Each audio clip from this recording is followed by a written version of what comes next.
In today's video, I'm going to teach you how to put an image behind another image in Crello, focusing on how to manage and manipulate layer order to achieve just the look you want.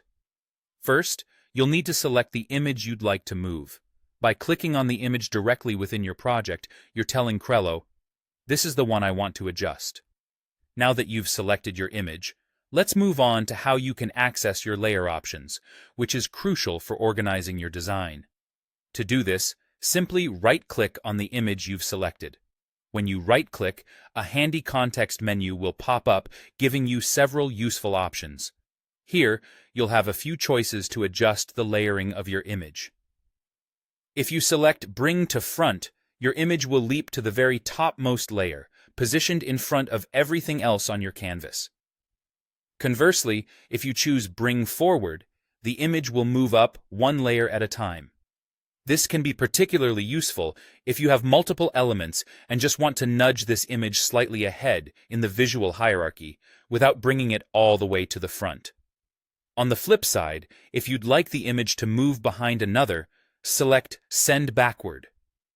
Similar to Bring Forward, this option will move your image one layer down each time you click it. Finally, if you want your image to appear at the very back of your design, choose Send to Back. This will position it beneath all other layers in your project, making it the background element. Alternatively, you might find it more intuitive to use the Move Layer icon, which is conveniently located near the top right corner of the artboard. By clicking this icon, you access the same list of commands neatly packaged at the top of your workspace. This method offers a different perspective that some might find preferable, especially if you're a more visual organizer. Now that you know how to manipulate these layers, it's a matter of adjusting as needed to get the perfect arrangement.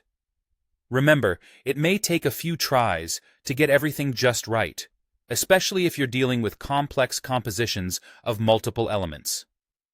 So, go ahead, repeat these steps as many times as needed, tweaking and fine-tuning the positioning of your layers until your images are arranged precisely how you envision. With a bit of practice, managing layers in Crello becomes an intuitive part of your design process, allowing you to create visually stunning projects with ease. That's all for today's video. Thank you for joining me to explore the creative possibilities with Crello's layer management tools. Don't forget to like, subscribe, and leave any questions or comments below.